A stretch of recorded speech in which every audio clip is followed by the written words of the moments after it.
Page 127 of the Ministry of Healing. We do this every day, you'll know it by the end. The only hope of better things is the education of people in right principles. Let the physicians teach the people that restorative power lies not in drugs, but in nature. Is there an alternative to drugs? And what are the true remedies?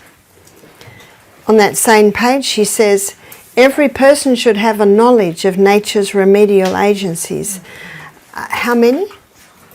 Every person should have a knowledge of the nature's remedial agencies and how to apply them. It is important both to understand the principles involved in the treatment of the sick and have a practical training to enable one rightly to use this knowledge. When I'm giving lectures to the public, the biggest draw card is if you make the first lecture poultices, because you're not touching their knife and fork, you're not talking about the dangers of their coffee, and so this is a great way to draw people in. I call the poultice lecture almost the opening wedge. But never allow any of the poultices or herbs or even water therapies to take away from the true remedies. What are the true remedies? The true remedies are up here. And most people don't really want to know about that. They want to keep going to bed at midnight and they don't want to drink their water. They want to drink their teas and coffees or their cokes or their sodas, and you know, they just want the fast food. So they'd much rather you talk about this. They'd much rather you talk about poultices.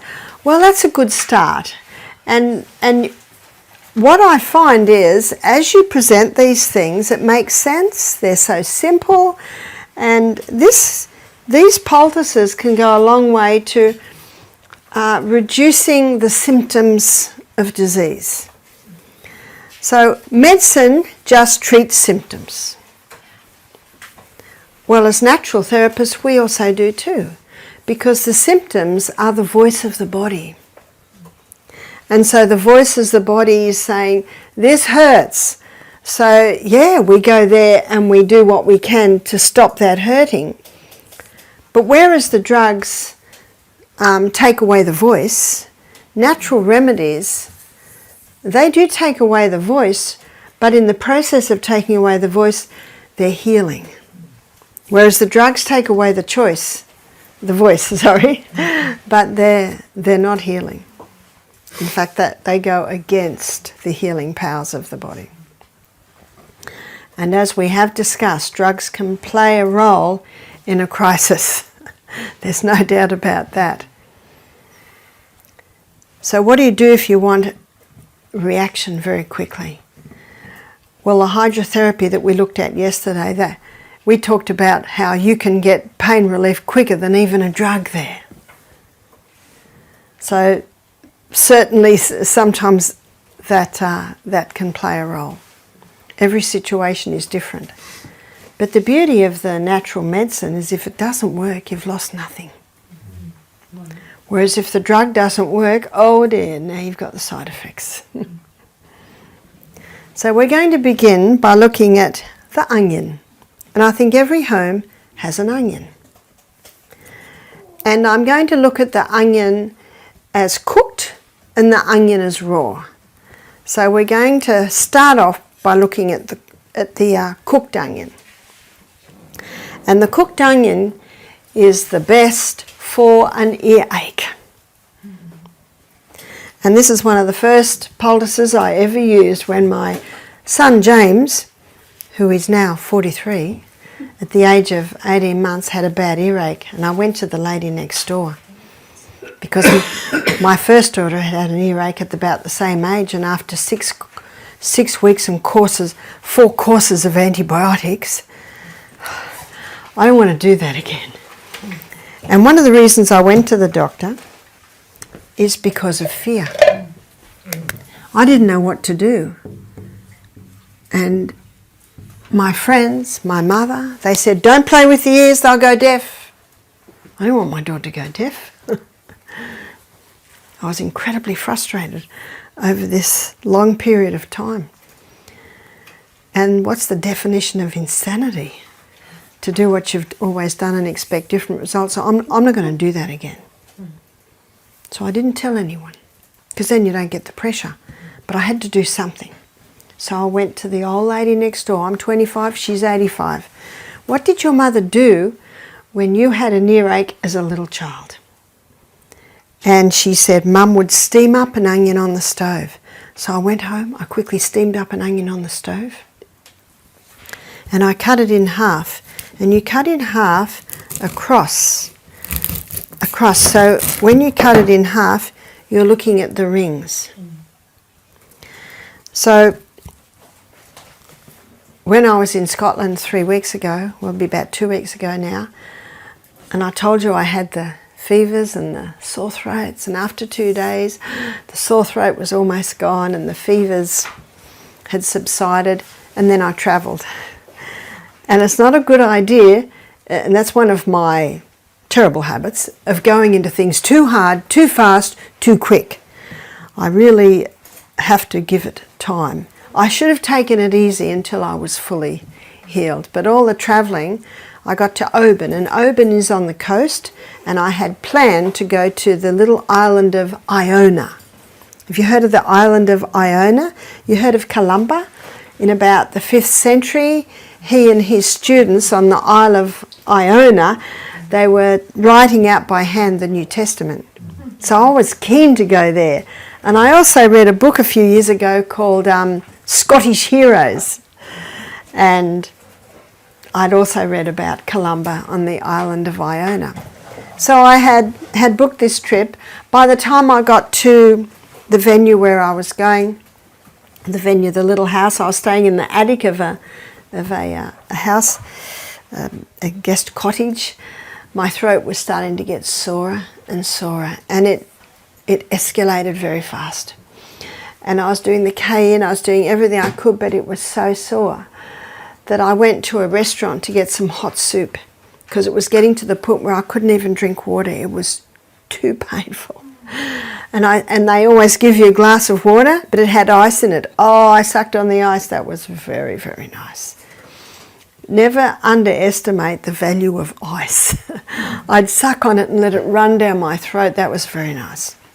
My throat was obviously very inflamed. I could eat the hot soup. And then I went and got into my little bed sitter, but it was on the right side and my ear started to ache. And over the next hour, my ear ached terribly, and I could see it escalating. What are you going to do? And I thought, do I go to a doctor? How do I go to a doctor? I'm Australian, this is Scotland. But what's the doctor going to do? Give me antibiotics. But I've got to do something. Onion. How am I going to cook onion? So I went into 2 fast food shops and I said, excuse me, could I buy some cooked onion? No, we only send raw onion. So I went back to the little restaurant and I found the staff there incredibly nice and helpful. And so I went in there and I said to a young man named Richard, he was about 32, I said, excuse me, I've got a very strange request. Could I buy a cooked onion? And he just looked at me. I said, I've got a very sore earache. I'm a tourist and I know that onion will bring me relief. Okay, he said, I'll go and ask the chef. And he came back and he said, do you have to leave the skin? I said, yes. He said, the chef's agreed. I said, I'll come back in half an hour. He said, why? I said, well, the onion has to cook, has to get soft. So I came back in half an hour, and by now it's really hurting. And the onion was 4 times the size of this. It was a big onion. And he had it in a little takeaway container. I said, thank you so much. He said, no charge. Oh, that was very nice. So I went back to my room. What are you going to do in your room?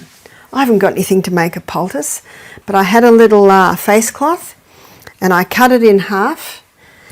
I had a knife because when I travel I usually do a lot of my own food in my room, and I wrapped it, and of course it was a lot bigger than this, but I needed something to keep it warm, and I hadn't used the waste paper bin yet, so I got the plastic bag out of there and I laid down and I wrapped it on my ear, and then on my throat, and then put it up there, and then I got a towel and folded it over and put it on and laid down in the bed. It was about 3 o'clock in the afternoon, and I dozed off to sleep. And then I woke up and it was still warm. If you can keep it warm, you can keep it there. So for people that don't want to use plastic, you could use wool. Yeah. Wool, you've got to insulate it, because if it gets cold, that will hurt the ear. Now the cooked onion is a drawer, and something you can do when the onion is cooked, you can squeeze it a little and put it into the ear. But I was by myself, and I was in a lot of pain, and that sounded too complicated, so I just did the onion on the ear. And I dozed, and I read for a while, and then I dozed for a little while. And after 3 hours, it was still a little bit warm, but I thought, that's enough. And what it had done, it was almost up to 10 out of 10, which is, excruciating pain. And it brought it down to about a 7. See, we're so used to drugs that we want it to do just what the drug does. But because it brought it down to a 7, I could handle that. And the throat was a little bit better. And so I had a shower, and you can do the hot and colds in the shower, but the ear was too painful to even put cold near. And so I went to bed, and I went to bed at 8 o'clock, and I slept. And I slept all night, praise be to God. Remember, one of those true remedies. Rest. And I woke up in the morning, and it was down to 5 out of 10. And I got my water bottle, I could drink. I said, praise be to God. And I got up and I went out for a walk, and I had my earmuffs on, you must keep it warm. And I felt quite good, and I came back and I had more water. I could even eat. I had crackers, avocado, fruit, nuts. That was my breakfast. And so I went to Iona. And I enjoyed the day. I was a bit disappointed that the Catholics have got in there and put lots of Catholic signs and crosses. And anyway, I did enjoy it. And when I came back, I was very weary. One has to be careful as to not doing too much when you're recovering. But I could still drink, and the throat hadn't risen any worse. And so I just went home, went straight to bed. I went straight to bed about 8 o'clock, and I had a very nice sleep all night. Woke up in the morning, pain in my ear, gone.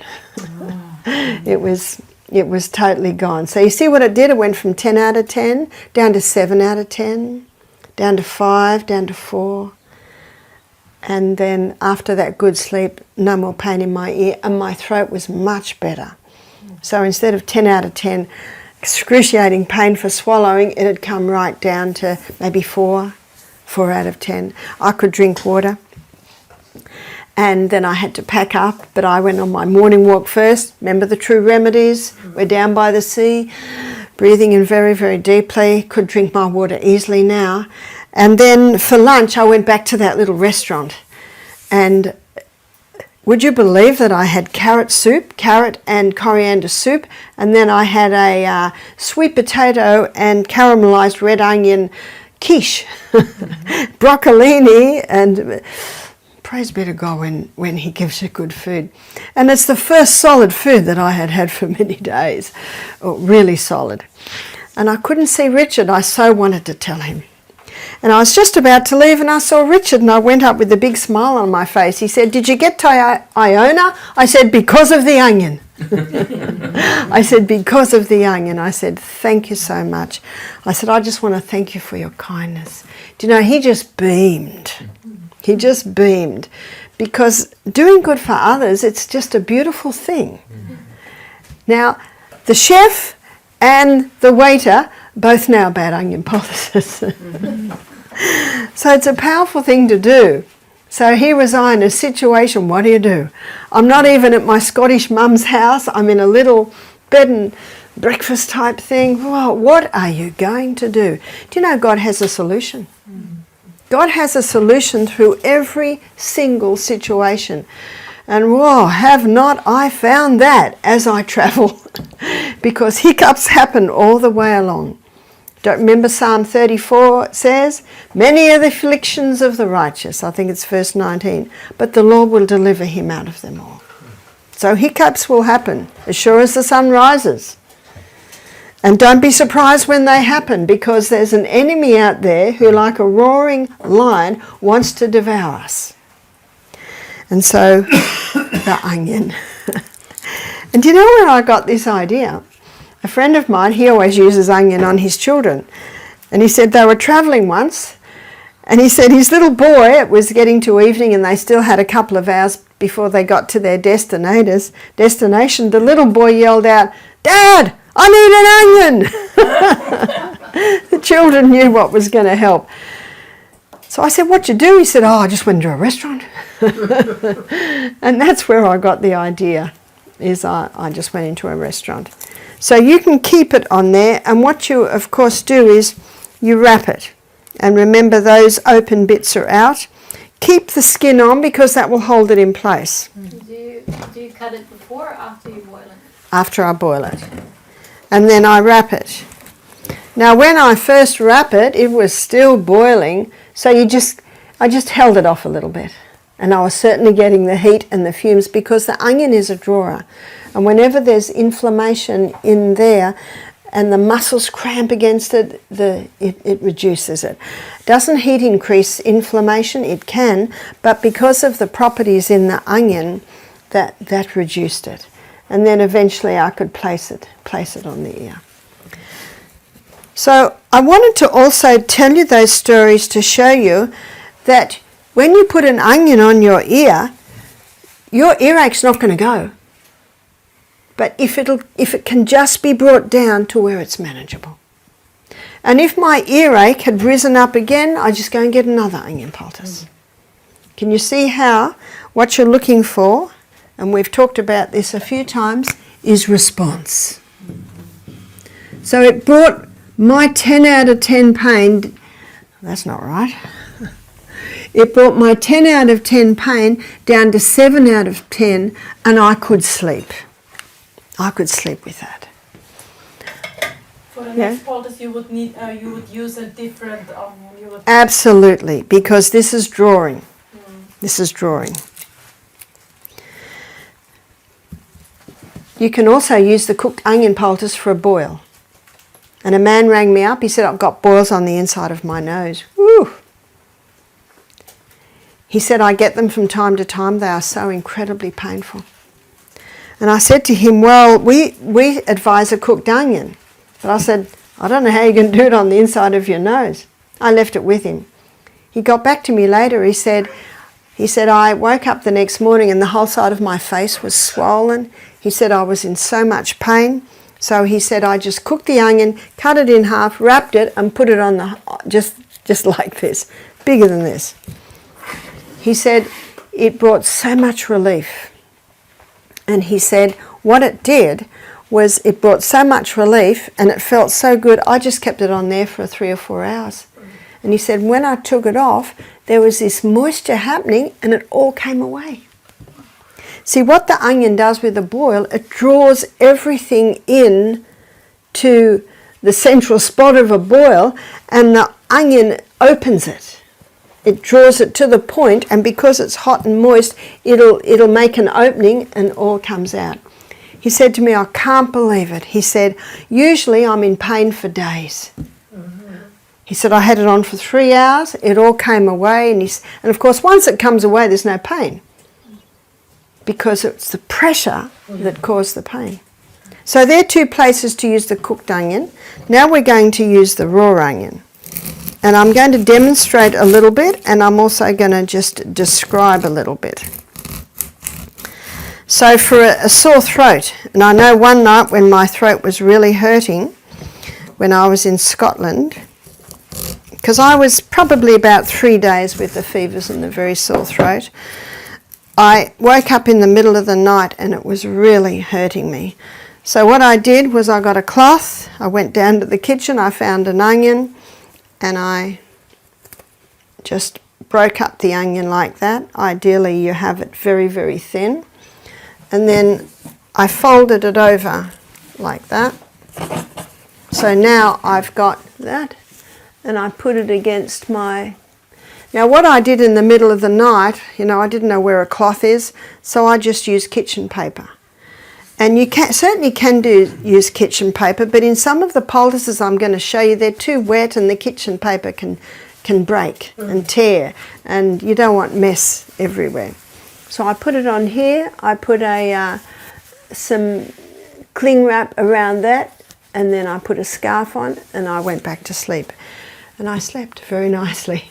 And again, that just takes the edge off. So when you're helping someone with this, don't say this is going to take your earache or your throat ache away. It's just going to take the edge off. It'll just take the edge off. And then you can basically just about live with it. And if you've had 10 out of 10 pain, 8 out of 10 pain is very nice. It's very nice compared to a 10 out of 10. So that's another thing you can use the raw onion for.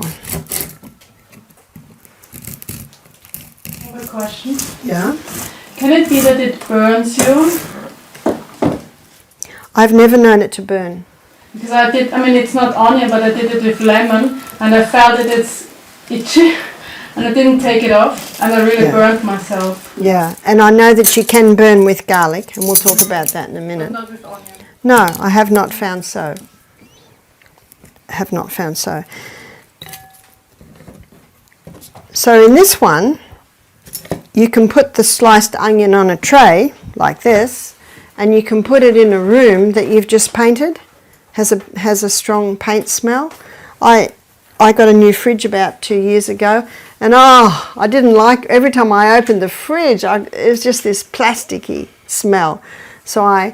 And in the freezer too, so I put this in the fridge and I put another one in the freezer overnight.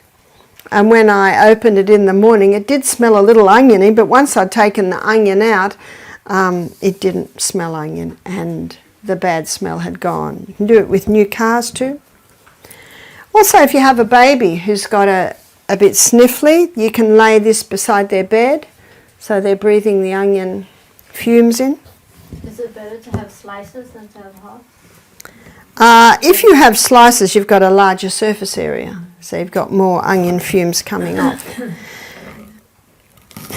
And you can also chop the onions into little squares and put them on the bottom of the feet. So how you can do this is you get 2 socks and chop the onion up into little squares and put half the onion in one sock and half the onion in another sock. And then put the sock, or the foot with the sock on it, in a plastic bag, because what that will do is it will prevent the foot from chilling because of the wet onion, and it'll also protect the sheets against the onion perhaps staining it. And I'm a washer lady. I love washing, and I don't like stained sheets. So the foot is touching the onion, and it will never hurt. I've never seen it burn. Yes? Why the raw onion for sore throat, and why not cooked onion for sore throat, and vice versa? That is true. That is true. The cooked onion goes very, very deep, and the heat really helps when you've got an earache. Whereas the onion, that cuts mucus. I think we all know when we chop an onion, you often start crying. So the raw onion's nice in there when you've got just topical respiratory. And so you've got an onion, cut it in half, chop it, put it into the 2 socks, then put the foot in the sock on top of the onion, and then wrap a plastic round and twist it. You could put the onion straight into plastic bags and put the feet on that and wrap it around, but I don't really like plastic touching the skin. And the juice will quickly go through to the sock to the bottom of the feet. Why would you do that? The feet are a reflex for abdomen, chest and head. And with this, you've got a relief of head cold and chest cold. And I saw the effect of this. I've seen it a few times. My little grandson was coughing when my son dropped them off. The little boy had a bad cold and he coughed and he coughed. And so I went in and put the onion on the bottom of his feet and then put him back to bed. I think it was about 5, not one more cough. It's almost incredible. He coughed non-stop for an hour. I put the onion on the bottom of his feet and he didn't cough again. And about midnight, 1 o'clock in the morning, Grandma, can I take them off now? Okay. So I took them off his feet and just put them on the bench, went back to bed. And then I heard the other one coughing. Cough, cough, cough. Oh, no. So I got up and just put the same one on them. I wouldn't have done it a day later. It was only a few hours. Or we can wrap it with a cotton bandage. You can, and then put it on. you certainly can. Anything that'll keep that onion on the bottom of the feet. But because it's all loose, putting it in a sock is handy. It touches the bottom of the feet. The biggest pores in the body are on the soles of the feet. That's why I'm always cautious about what the soles of my feet touch.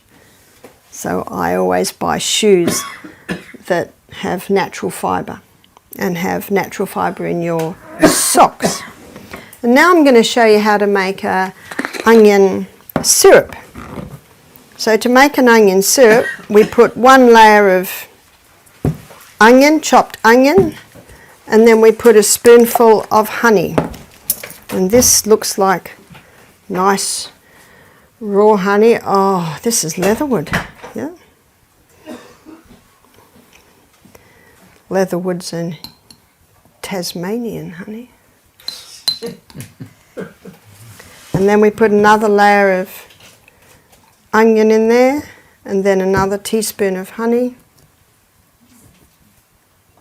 You can see I'm quite generous, nice generous teaspoon. Then another layer of onion. And then the last one, you put probably about 2 teaspoons of honey on it. And you let that sit for 24 hours. And after 24 hours, a syrup forms. So you see that's a very generous. And that syrup is your cough mixture.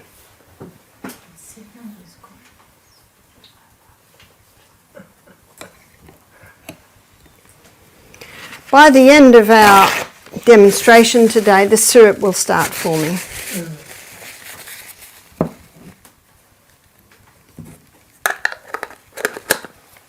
So you can see that's very thick honey, but when the syrup forms, it'll be really runny, almost like water.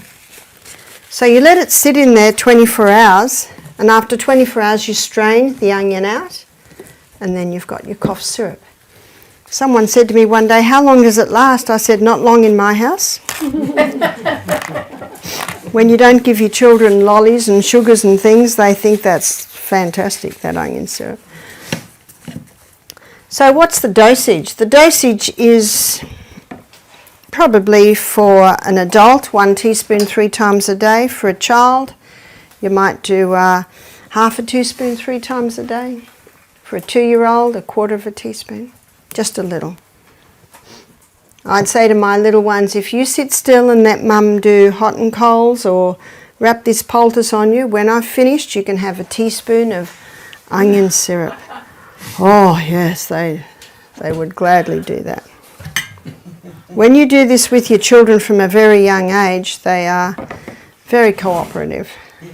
And when children are sick, they love being wrapped up. So now we're going to have a look at, you see what's happening to me. Chopping up the onion has certainly loosened my respiratory.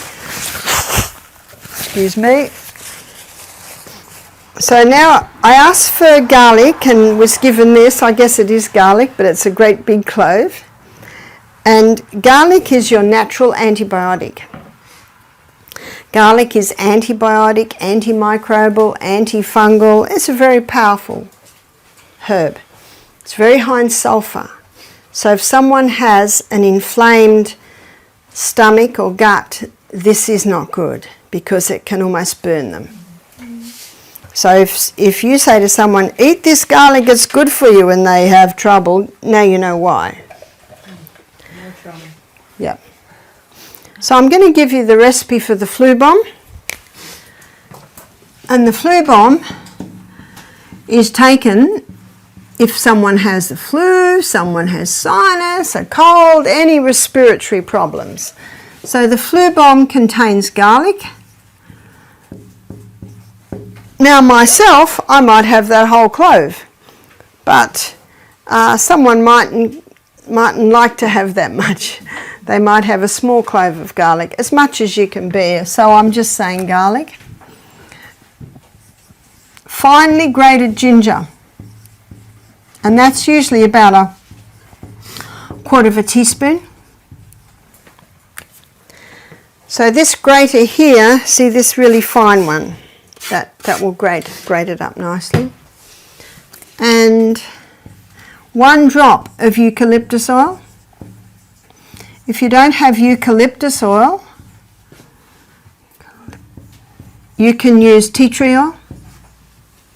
And I guess if you didn't have eucalyptus or tea tree, you could possibly use oregano. But the eucalyptus oil is really nice at clearing the airways. And cayenne pepper. I'm not putting an amount on cayenne pepper because some people can handle half a teaspoon and some people can only handle a very light sprinkle. The juice of a lemon and 1 teaspoon of honey. Believe me, you could put 4 teaspoons of honey in and it doesn't help. This is a strong mix. And so with that, you mix it into half a cup of hot water. And you drink it. And if someone has a cold or a flu, they could have that flu bomb 3 times a day. And often after 2 or 3 days, that's enough. So when you drink it, you don't have to chew up of course this is crushed garlic and fine grate of ginger. So when you drink it, you certainly don't have to chew it, just throw it down. Just throw it down. For some people with tender stomachs, they might be better to take that and then immediately have a bowl of soup. That might help for the stomach to accept it. But a lot of people can drink that with, even while they're on a cold fasting. So we have a lot of bush lemon trees at Misty Mountain. So when the lemons are on, we usually freeze them into little ice cubes and then put the ice cubes into bags so that in the time when lemons are $1 a lemon, we can use the ice cubes. So we had a very industrious staff member who made a huge batch of flu bombs and froze them into little ice cubes so that every ice cube was a dose. Mm-hmm. And I thought, what? But actually it's turned out to be fantastic, because if we have a guest that starts to get a bit of a cold, then you just take the ice cube out and pour boiling water on it, and by the time that ice cube's melted, it's drinkable, and there's their flu bomb. So it's actually been very, very handy. So I think still today we have a whole lot of frozen flu bombs in the freezer. But you will find that it greatly reduces the symptoms of a cold. It helps to clear the head. Very nice on a sore throat. Chest cold, any respiratory, you can use the flu bomb. But what about a baby? You can't do that for a baby. So what you can do for a baby is finely slice the garlic. You can't let the garlic touch the skin or it will burn the skin. Remember what I said? This is high in sulfur. And so I have done this many times with my babies and my grandbabies, is you get a cloth like that and you put a couple of layers of finely sliced garlic on the cloth, and then you wrap it onto the bottom of the feet like that.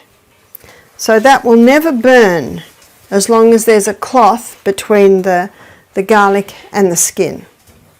And if it's a little baby, you just put the little booty on. You can smell it on their breath in about in a few minutes. Now I remember after I'd given demos like this at our little local church, this is many years ago and my children were still at home, a lady came into church with her baby, and as soon as she walked in, we all knew the baby had garlic on the feet because we could smell it. But my son James, he often used to get chest colds, so I would wrap the garlic on his feet like this and put a sock on and put the shoe on and send him off to play, and every step he's taking, what's happening? He's squishing that garlic, and a little bit more's going, and a little bit more's going. And at the end of the day, when I gave him his bath and I unwrapped him, the garlic looked like pieces of dried out leather. There's not a drop left. If you crush the garlic, it's too much all at once, and that can cause the burn. But if you just do the slices, then little by little, the body will take it in. So what's the garlic going to do when you do that?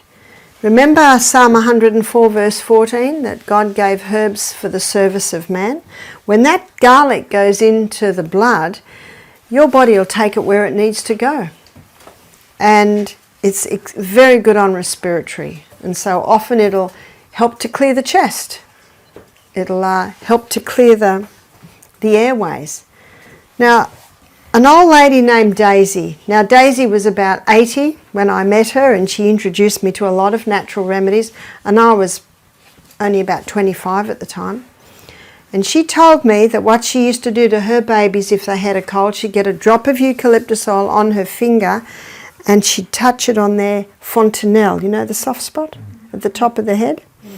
And she said that that would help to clear the airways, because you don't want to put eucalyptus here on a tiny baby. You're hesitant to put it here. They could put it on a toddler and they will breathe it in. It will certainly help. So she put it on the fontanelle. So that's, you know, first 3-4 months. And I remember when my baby had a cold and I'd put the eucalyptus oil, just one drop on the fontanelle. I'd put the bottle back on the cupboard. I'd go back to bed, lie down to feed the baby, and I found they could feed. It seemed to just clear the airways. And the garlic for the baby, you'd rather do that for the baby than the onion?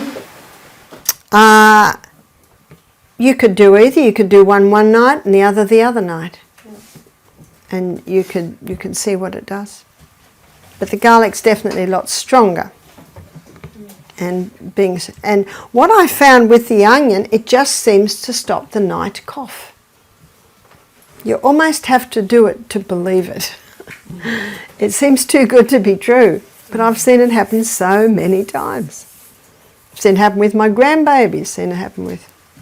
Well, I didn't know that one when my babies were little. I knew the garlic, but I didn't know the onion. Now we're going to look at ginger. Ginger as a herb is well known for its anti-nausea effect. And if you go to the health food shop and get seasickness or car sickness tablets, it's just compressed ginger. So ginger tea can be great for a mother that has, say, morning sickness. It just can help take the edge off morning sickness or nausea. It can also help if you've got an upset stomach to sip on ginger tea. And it can also help to boost hydrochloric acid. We've looked this week a little bit at boosting that hydrochloric acid. And so the ginger tea can certainly do that. Internally, it can be taken again for nausea, but it also helps to reduce inflammation. And of course it's used in the flu bomb. I was at a function one day and we had a break and I saw a girl with a tiny little grater like that, but it was tiny. She had a teapot and she was grating ginger, and I said, ginger tea, because that's the nicest ginger tea, is to finely grate the ginger and just pour boiling water on a teapot. It's my favourite tea. So I do a teaspoon with a cup of boiling water. Now, if you find that too strong, you just do 2 cups of boiling water. Just do it to whatever you like, but it's really got a bite. And she said, yes, she said, I'm an entertainer, I'm a singer. She said, I was in Greece, I lost my voice. And a little Greek lady made me ginger tea. She said, I sang that night. So she said, everywhere I go, I have my little grater, I have my teapot, and I buy the ginger. And she swears by it now. If you go to Asia and have a massage, when your massage is finished, they always give you a cup of ginger tea. Ginger tea can also warm a person from the inside. If a person is very chilled and they have a cup of ginger tea, it can warm them from the inside. But you can also use ginger externally. And externally, this is the way to remember, is ginger is for joints. So ginger, and you see what I do, I was allowed to cut up this tea towel. It still looked pretty good to me, but I was promised I could cut it up. What I have here is a sheet. And the sheet is good. You know, as soon as the sheets start to get a little rip in them, and after my experience with my onion, I always will travel with a square like that. And the beauty of making poultice in the cloth is there's just less mess. It's no fun if you've got bits of ginger falling through your clothes. So what we're going to do is I'm going to show you how to make the ginger poultice. And I always lay a square of plastic down. Now cling wrap is very hard to control, so I fold it over and over and over a few times so that it's a little bit more controllable. I put that down, I put my cloth down, and then I grate straight into the cloth. I'm a cook and I like as least washing up as possible. You could grate it onto a plate, but then you've got the plate, then you've got some of the juice stays on the plate. But if you do it like this, straight into the poultice, you're getting all the juice. So, and the way I'm grating it now, that's the best way to make a ginger tea. In fact, if I'm doing a ginger poultice, and all the little bits like this, I usually put in a cup and pour boiling water on that. My grandmother used to say to me a lot, she used to say, waste not, want not. And so I don't waste much. So you scrape that ginger off. Now when I say ginger's for joint, it's excellent for any joint inflammation. What the ginger appears to do is pull the inflammation out of the joint. Even muscles? Mostly joints. So here's our ginger.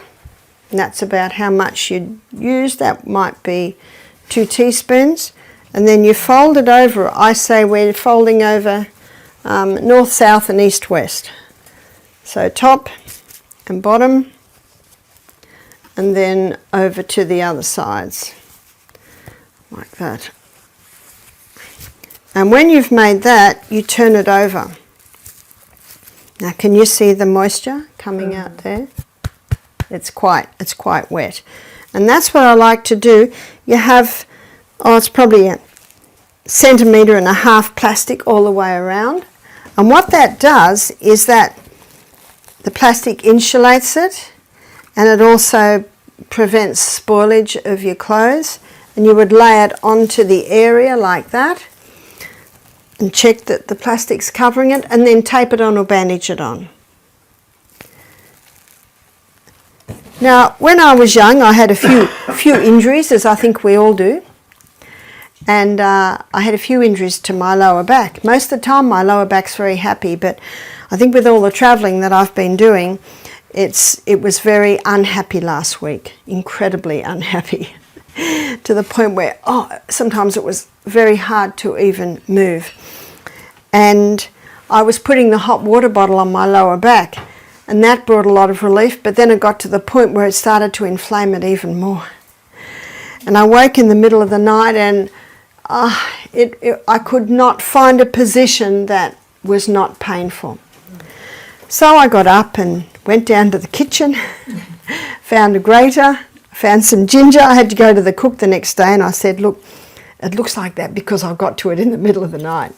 And I grated the ginger, and because I didn't have any cloths, I just used the kitchen paper, put it on the plastic, laid it on my lower back, and then just put some undies on that came up high to hold it in place, and then laid down on my lower back with my knees in the air so my back's flat onto the poultice. At first it's cool, but then it took about half an hour and the heat, so hot. See, the reason why a hot water bottle on a painful area helps is because when you're in pain, it's almost as if the muscles go out in sympathy and they cramp. And even though you try and relax, it's hard to relax when you're in a lot of pain.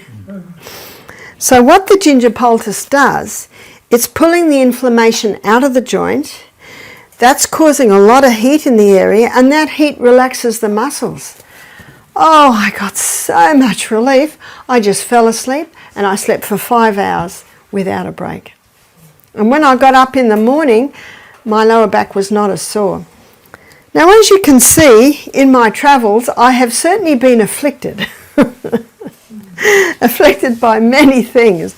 But I thank God for these natural remedies. And we know that this is a work that the devil hates. But I thank God that many of the afflictions of the righteous, but the Lord delivers him out of them all. And a just man falls 7 times and rises up again, is that right? And I was just very thankful that as I lectured, you couldn't tell that my back was very sore. When I sat down it hurt, this made such a difference. Such a difference. So at first I was getting away with the hot water bottle, but then it seemed to just inflame it more. But the beauty of this is it creates a heat that will relax the cramping muscles, but it pulls the inflammation out of the joint. So one lady, she had a very painful finger. It was like an arthritic finger, and she said, I haven't been able to bend my finger for a year. And she said, it's always painful. She said, sometimes it's hard to get to sleep. So we did a tiny little ginger poultice. Covered it with a little bit of plastic, taped it on, and we always ask God to bless it. Because there are many methods of healing, but there's only one that God approves of. And that's the method that works with the healing powers of the body and uses the herbs that he's given for the service of man. The next morning, the lady came running in with this big smile. She said, look, one night of a ginger poultice. It had just taken the inflammation out enough for her to be able to bend her finger. And I have many stories. We could be here till midnight with the stories that I have. But when you start doing this, you will have stories. And your story is the most powerful one, yes? So with the ginger, where does the inflammation go, and how can we get it out completely from the body? The inflammation appears to go into the poultice. Because the heat, now if you can put this ginger poultice on an area that's not inflamed and there'll be no heat. The heat only seems to, and that's why I have just come to the conclusion that it's pulling the inflammation out of the joint to the skin. And one lady said to me, Barbara, the poultice is getting so hot. I said, well, if it's too hot to bear, just take it off. Because even if it's on for half an hour, it seems to have an effect. And one lady saw my lecture on YouTube and she put it on her knee. And she was so excited. It got really hot. And after about 3 hours, when she took it off, she could move her knee and it wasn't near as painful. It wasn't totally gone. So she put another one on. She put one on in the morning, another one on in the afternoon, had her shower, was so excited she put another one on overnight. And when she woke up in the morning, all the tissues were swollen and there were little blisters on the skin. And she emailed me, she said, what have I done? And I laughed, I said, you've just overdone it. It pulled too much inflammation out to the point that it irritated the skin. She said, what will I do now? Potato. Oops, can't find my potato. Did we get a potato? We'll get a potato. A potato poultice reduces the inflammation of the tissues, whereas this reduces the inflammation in the joint. And I said to her, you probably won't be able to do a ginger poultice, for about 4 or 5 days till that recovers. So when someone wants to do a ginger poultice on an inflamed joint, I usually say, just do it for 2 hours in the afternoon. And if you just do it for 2 hours in the afternoon, it'll get the inflammation down enough so you can sleep. And then don't do it again till maybe 2 hours the next afternoon. And what one lady said, the first ginger poultice was so hot. But she said the second one wasn't so hot. And I said, isn't that interesting? So it pulled out a lot in the first, and maybe there's not as much to pull out in the second. So the question, what do you do to prevent that inflammation? We'll be looking at the acid-alkaline balance in the body on Sunday afternoon, where I'll be showing you that an alkaline diet reduces the acidity in the body. So these are things to note when you're making up your program for people with arthritis. Yeah? I was wondering, could fresh turmeric also have a similar function because it helps with the pain? That is true. Fresh turmeric internally has more of an effect reducing inflammation than fresh or dried ginger internally.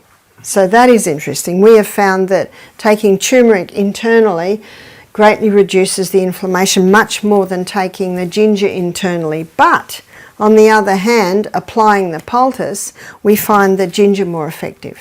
Mm-hmm. And how did I find that out? Just by doing it. Just by doing it. So this is where you play with it and you're watching your body's response. Your body's response will teach you, thank you. Your body's response is your guide. And the people you are helping, their response is your guide.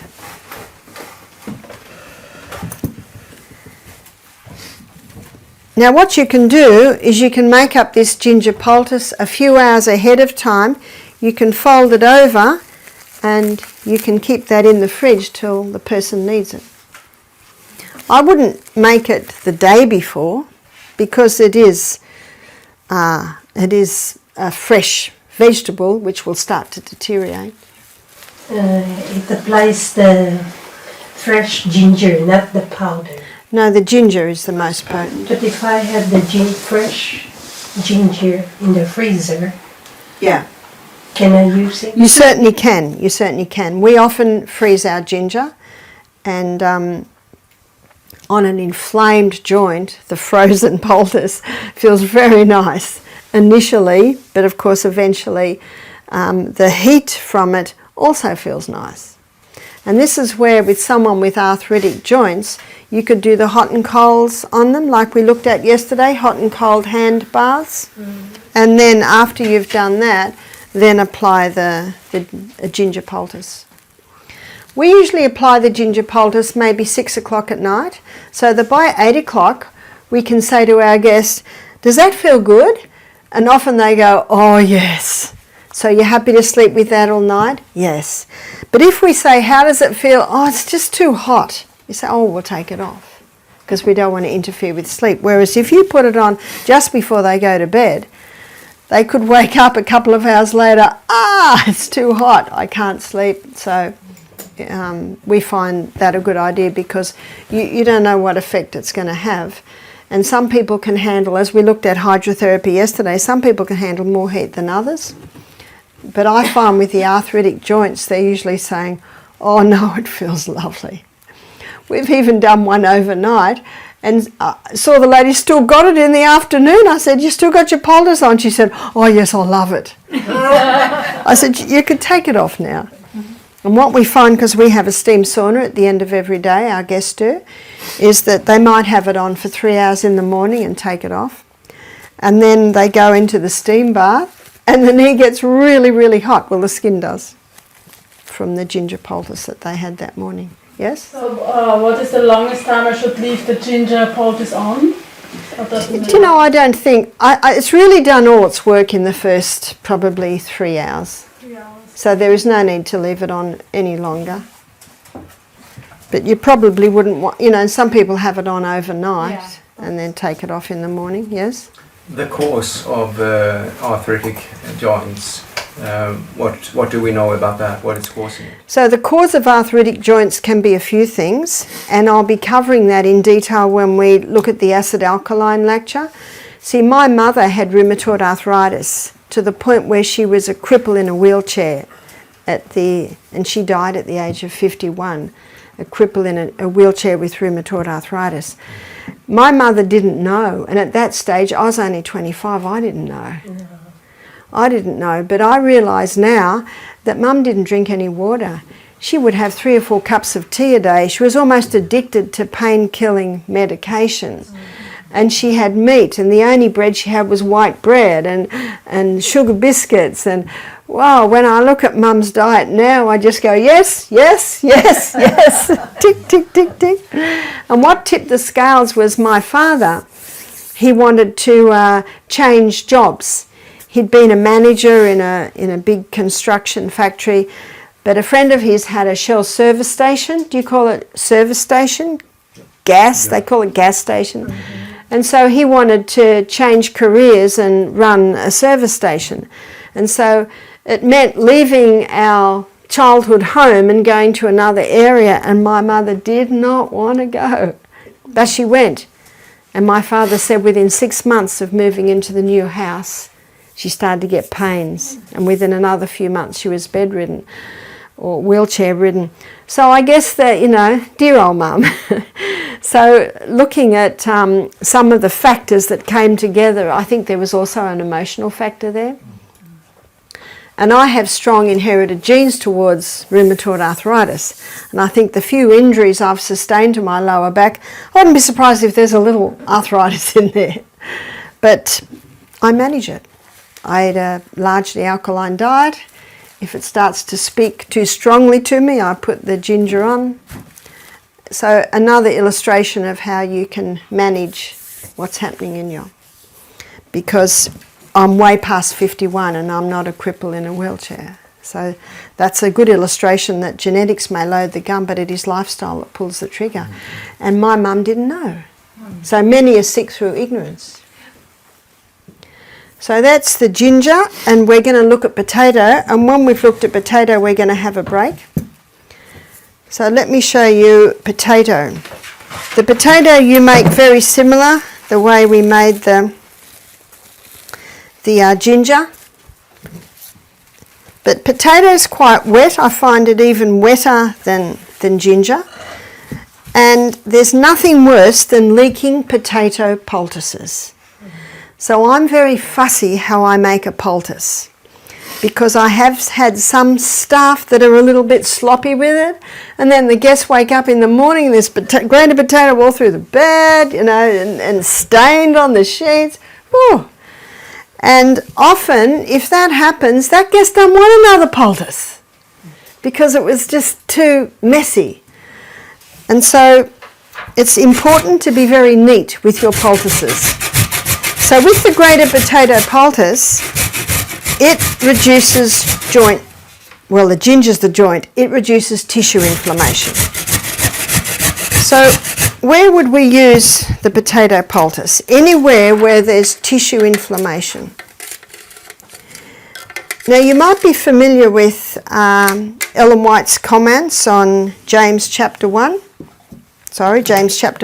where it says the prayer of faith shall save the sick. I think it's James chapter 5:15. The prayer of faith shall save the sick, and the Lord shall raise him up. And Ellen White says in the Bible commentary 7a, she said, it is not enough to pray. She said, when you pray, God will bring to your mind a simple natural treatment. A simple natural treatment. Now, if you don't know any treatments, how can we bring it to mind? I love memorising, you've probably noticed. And it's taken me many, many years to memorise, but what I love about memorising is God will bring them to my mind at the exact time to speak them or share them. And so, but God could not do that if I hadn't already put them in there. And it's the same with the natural remedies. It's important in times of sunshine, and when we look at what's ahead, we're in times of sunshine really, aren't we? So this is the time to prepare. This is the time to gain a knowledge on these simple things. So there's your potato poultice. You can probably hear that's a little wet. I've seen some potato poultices and people have done almost 3 times as much potato as that, but then you've got, it drips everywhere. Now the beauty of making a poultice the way I have, you've got a lot of packing at the back, so if there is a little bit of excess juice, this packing at the back is going to take it up. And notice again, we've got probably a good 1.5 centimetres, sometimes 2, around the poultice. So where would you apply this poultice? You would apply this poultice wherever there's tissue inflammation. So if someone sprains their ankle, do the hot and colds. And remember my daughter Julia, she couldn't handle a straight ice, so we did a minute hot and a minute cold. And you'll go more to the minute cold if there's a lot of inflammation. And then one time we did the potato and another time we did cabbage. And when you use cabbage, you've got to pulverise the leaves so they're soft. Or you could dip the leaf in boiling water and wrap it around the leg. So cabbage and potato are very similar in their effect, and it'll reduce the inflammation. Ingrown toenails are fantastic for hot and colds, ingrown toenail, then grated potato. And that grated potato will get that inflammation right down, as will the hot and colds. And then, and only then, could you cut that nail. Don't even try and cut that nail when it's inflamed and sore. And I remember a man visited once and he had a toe twice as big as toes should be. And he had an ingrown toenail. He was a visitor. And some of the people were saying, let's get scissors and cut it. The poor man's looking horrified. And I said, no. We're going to do the hot and colds. That brought him 50% pain relief. How long does it take for a painkiller to work? We looked at this the other day. It takes half an hour. Well, he had relief in 15 minutes, 50% relief. And then we put a grated potato on. Oh, he couldn't stop looking at me and smiling. And he told me that he did it again when he got home, and when he woke up in the morning and took it off, the toe was right back. It looked like a dried prune. That's all right. But it had come right back to normal and it was starting to leak the pus. Okay, and then he's got total relief. There's a lot to say on the grated potato. I'd like to call a break now. And when we come back, I'm going to explore this a little bit more.